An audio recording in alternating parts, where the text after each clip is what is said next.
பட்டம் பதவி பணமும் தராத பரிசுத்த ஜீவியம் என் இயேசு தந்தார். பட்டம் பதவி பணமும் தராத பரிசுத்த ஜீவியம் என் இயேசு தந்தார். கேட்டிடு என் ஜீவ வார்த்தை என்றாரே, கீழ்ப்படிந்தேன் எந்தன் உள்ளம் பொங்குதே, உள்ளம் பொங்குதே, உள்ளம் பொங்குதே. பாடுகிறேன் நான் பாடுகிறேன், இயேசென்னை நேசித்ததா. அல்லேலூயா நான் பாடுகிறேன், அவர் என்னை ரட்சித்ததா. அல்லேலூயா நான் பாடுகிறேன், அவர் என்னை ரட்சித்ததா. பாடுகிறேன் நான் பாடுகிறேன், இயேசென்னை நேசித்ததா.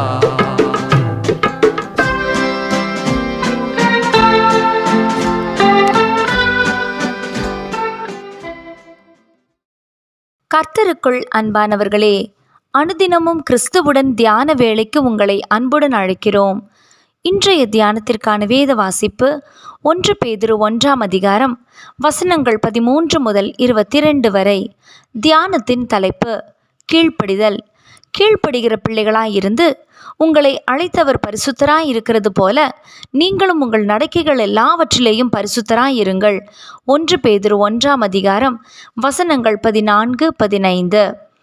ஆதாம் ஏவாளின் கீழ்ப்படியாமையால் ஏற்பட்ட விளைவிலிருந்து மானிட வாழ்வில் கீழ்ப்படிதல் எத்தனை முக்கியத்துவம் வாய்ந்தது என்பது நமக்கு விளங்க வேண்டும்.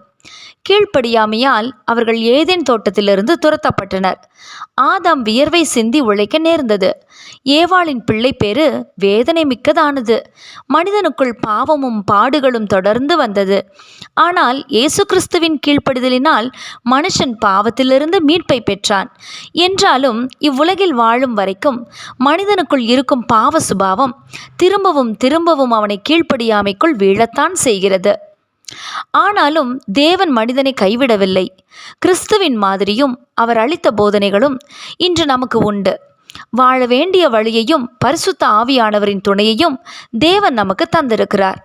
இப்படி இருக்க இன்னமும் நாம் கீழ்ப்படியாமையின் பிள்ளைகளாய் இருப்பது எப்படி? முன்னே அறியாமையினாலே இச்சைகளுக்கு உடன்பட்டு நடந்துவிட்டோம். இப்போது சத்தியத்தை அறிந்த பின்பும் மாம்ச இச்சைக்கு நாம் இடமளிக்க கூடாது. இதைத்தான் சிதறடிக்கப்பட்டிருந்த விசுவாசிகளுக்கு பேதுரு தனது முதலாவது நிருபத்திலே ஆணித்தரமாக வலியுறுத்தியுள்ளார். அந்த எச்சரிப்பு இன்று நமக்கும் வருகிறது. ஏனெனில் நாம் பரிசுத்த தேவனை பிரதிபலிக்க அழைக்கப்பட்டவர்கள். மனைவி கணவனுக்கும், பிள்ளைகள் பெற்றோருக்கும், வேலையாட்கள் எஜமானுக்கும், இளைஞர்கள் மூப்பருக்கும் கீழ்ப்படிந்திருக்க வேண்டும் என்பது தேவ சித்தமாகும். நாம் தேவனுக்கு கீழ்ப்படியும் போது பிறருக்கு கீழ்ப்படிவது நமக்கு கடினமாயிராது. கிறிஸ்து மரண பரியந்தமும் கீழ்ப்படிந்தார் என்று பவுல் தெளிவாக எழுதியுள்ளார். பிலிப்பியர் 2ஆம் அதிகாரம் வசனம் 8. கிறிஸ்தவ வாழ்க்கையானது மரண பரியந்தமும் கிறிஸ்துவின் மாதிரியை பின்பற்றி வாழ வேண்டிய வாழ்க்கை. அவரது குணாதிசயங்களை தரித்து கொண்டு இறுதி வரை அவருக்கே சாட்சியாக வாழ வேண்டிய வாழ்க்கை.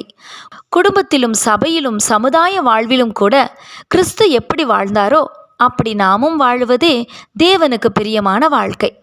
இப்படி இருக்க தேவனுக்கு கீழ்ப்படிந்து வாழுவதில் நாம் எதிர்நோக்கும் பிரச்சனைகள் என்ன?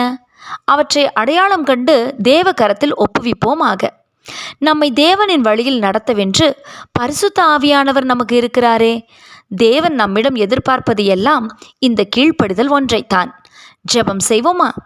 அன்பின் தேவனே, அநேக வேளைகளிலே கர்த்தரிட்ட கற்பனைகளுக்கு கீழ்ப்படிவதில் நாங்கள் தோல்வி பெற்று காணப்படுகிறோம்.